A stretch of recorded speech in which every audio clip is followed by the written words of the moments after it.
Joan, avui anirem d'excursió a un indret molt important per a Catalunya. On anirem, pare? A PortAventura? Ala, què dius? No, fill, anirem a Poblet a descobrir part de la nostra història. Buf! No diguis buf, es tracta d'una història molt interessant. Mira, hi havia una vegada un rei que després de morir-se encara es va fer més famós. De veritat, pare? Què va passar? Conten els trobadors que va ser un gran rei amb els cabells rossos i ben plantat i va expulsar els musulmans de les terres que van conquerir al llarg de la seva vida. Per aquest fet se'l coneix com Jaume I el Conqueridor. A més, va iniciar l'expansió de Catalunya cap a la Mediterrània i d'ell se'n saben moltes coses perquè va escriure el llibre dels fets. El cert és que ho va tenir gens fàcil. Va tenir molts de problemes, inclús abans de néixer. Per què? Què li van fer? Doncs, com t'ho explicaria? Diuen que el rei Pere i Maria de Montpeller es van casar, però que no s'estimaven. En aquella època això no n'era d'important. Per tal que poguessin ser pares, van fer-li creure al rei Pere que dormiria amb la dama a la qual estimava, encara que realment va passar la nit amb la reina Maria. Ostres, pare, el van enredar. Efectivament, i passant 9 mesos, Maria va donar llum al nostre rei. Expliquen que la mare, per batejar-lo, va encendre 12 espelmes amb el nom dels 12 apòstols i li van fer saber a tothom que l'infant portaria el nom del ciri que més temps estigués encès, i així va ser com el nostre rei es digués Jaume. I què més li va passar? Els relats ens diuen que quan tenia 3 anys el pare el va donar com a hostatge per evitar una guerra amb Simó IV de Montfort i es va quedar com a penyora. Poc després van morir. Tant el pare com la mare i els nobles catalans van demanar al papa Innocenci III per retornar l'hereu a la corona catalana-aragonesa. En Jaume va ser rebut a Narbona amb honors de rei, tant pels nobles com per gran part dels ciutadans. Saps, Joan? En Jaume només tenia 6 anyets. Que petit. Era més petit que la cosineta Anna. Oh sí, però era molt valent i espavilat. I què va fer tot sol? No, no hi estava pas de sol. Se sap que els nobles es varen reunir i acordaren que la seva educació fos confiada a Guillem de Montfort, mestre de l'Orde dels Templers. Com que el rei era encara molt jove, es pactà la regència del rei per part del comte Sans. I durant aquest període es va formar les primeres corts catalanes, que establien un pacte lliure entre sobirà i súbdits.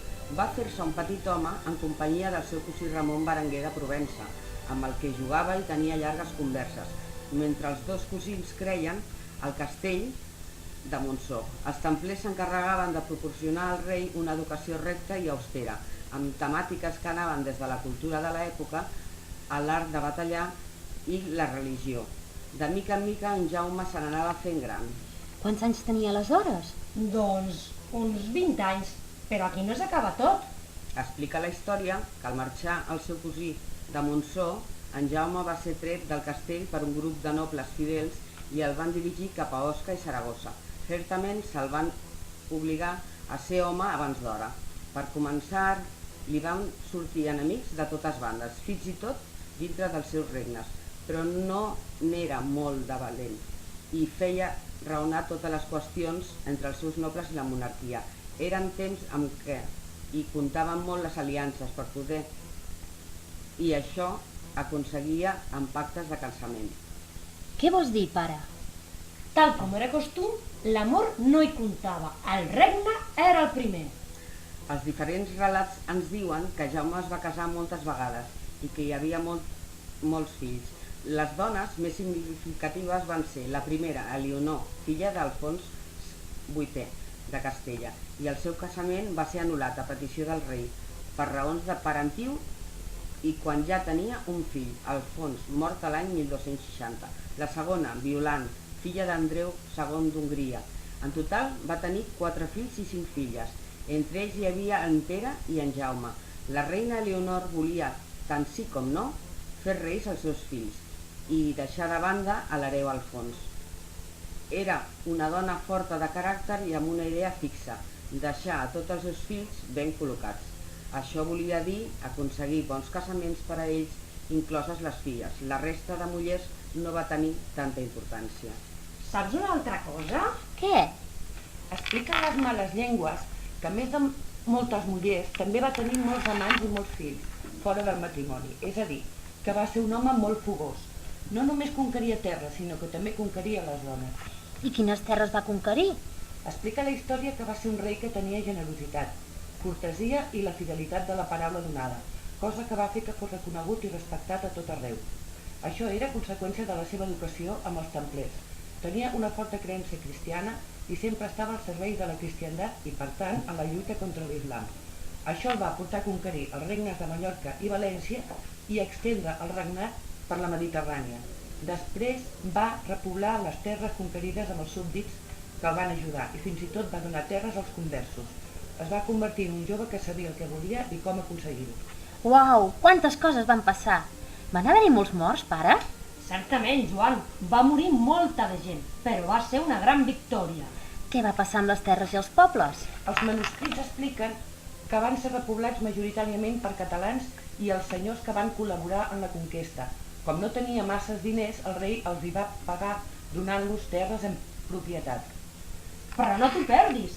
Després d'aquesta guerra vingué una altra, que li provocaria força patiment i alhora seria la més important del seu regnat, Quina, pare? la del regne de València. Aquesta, en diferència, va ser, i de bon tros, la més dura, sagnant i llarga. La conquesta final va durar 6 anys. Conten els historiadors que per en Jaume I va ser una autèntica obsessió, ja que després de diversos intents no aconseguia el seu propòsit i llavors es va preparar minuciosament, sobretot una vegada allunyat el perill musulmà en terres del Mediterrani, conseqüència positiva de la conquesta de Mallorca. A l'any 1227, la intervenció papal a través de l'arquebisbe de Tortosa va permetre signar la pau novament entre el rei i els seus aliats i així deixar oberta la porta per a les grans fites que haurien d'arribar. Aquests anys de lluita varen tenir molts de fronts oberts entre ells i els seus vassalls, nobles i de la part musulmana els emirs i caps sarraïns de les diferents terres de l'Aragó i de València. Se sap del cert que el rei Jaume va convocar les Corts Generals amb Montsó i van acordar fer la presa de la ciutat de València. La lluita va ser ferotge fins a arribar a les portes de la ciutat i el setge de les tropes catalano-aragoneses encara durà 5 mesos. Finalment a València els sarraïns van capitular i van treure la bandera de la mitja lluna i van ennisar la bandera catalana. Per aquesta raó la ciutat no va ser saquejada. Això va succeir el 9 d'octubre de 1238 i els sarraïns van ser acompanyats i protegits fins a Cullera. Què t'ha semblat, Joan, la història de la batalla de València? És veritat, pare, va ser la més gran i important. M'expliques més coses? Un altre dia. Ara et vull ensenyar el lloc on finalment va ser enterrat per segona vegada en Jaume I. Per segona vegada? Sí, per segona vegada.